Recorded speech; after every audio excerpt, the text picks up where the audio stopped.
To CM today. నేను మీ మధు. తెలుగు రాష్ట్రాల్లో వందలాది మంది యువతను బెట్టింగ్ యాప్స్ పట్టి పీడిస్తున్నాయి. పోలీసులు ఎన్ని చర్యలు తీసుకుంటున్నప్పటికీ రోజులో ఒక్కరైనా సరే ఈ బెట్టింగ్ యాప్ల వల్ల డబ్బులు పోగొట్టుకుని ఆత్మహత్యలు చేసుకుంటున్నారు. దీనిని అరికట్టేందుకు కొద్ది రోజుల క్రితం తెలంగాణ ప్రభుత్వం పోలీసులను రంగంలోకి దింపింది. ఇక తెలుగు రాష్ట్రాల్లో బెట్టింగ్ యాప్స్ ప్రమోషన్స్ చేసిన సినీ ప్రముఖులతో పాటు ఇన్స్టా ఇన్ఫ్లుయెన్సర్లపై కూడా కేసులు నమోదు చేశారు. అనంతరం వారికి నోటీసులు సైతం ఇచ్చారు. అయితే కొద్ది రోజులుగా ఈ కేసుకు సంబంధించి ఎటువంటి కదలికలు కనిపించడం లేదు. కానీ తాజాగా ఈ వ్యవహారంలోకి ఈడీ జోక్యం చేసుకుంది. గతంలో బెట్టింగ్ యాప్స్ ప్రమోషన్స్ చేసిన వారిపై హైదరాబాద్, సైబరాబాద్ లో నమోదైన కేసుల వివరాలను ఆధారంగా చేసుకున్న ఈడీ 29 మందిపై పిఎంఎల్ఏ యాక్ట్ కింద కేసులు నమోదు చేసింది. అయితే వారిలో మంచు లక్ష్మి, రానా, శ్రీముఖి, నిధి అగర్వాల్, ప్రకాష్ రాజ్, అనన్య నాగళ్లతో సహా ఇతరులపై కేసు నమోదు చేశారు.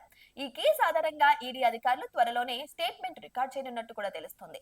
దీంతో బెట్టింగ్ యాప్స్ ప్రమోషన్స్ చేసిన సినీ ప్రముఖుల్లో మరోసారి టెన్షన్ వాతావరణం నెలకొంది.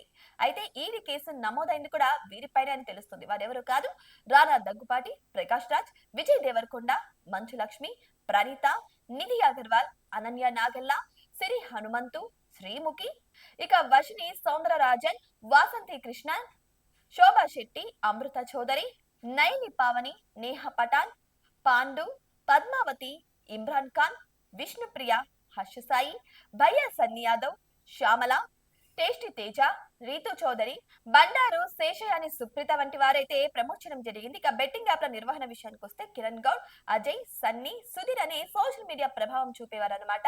ఇక YouTube channel local boy Nani కూడా ఈ విషయంలో ఇన్వాల్వ్ అయినట్టు తెలుస్తుంది. సో బెట్టింగ్ యాప్ ఎంత భయంకరంగా ఉందో ఇప్పుడు అందరికీ తెలిసిందే. ప్రాణాలను సైతం తీసుకుంటున్నారు చాలా మంది ఈ బెట్టింగ్ యాప్ వల్ల.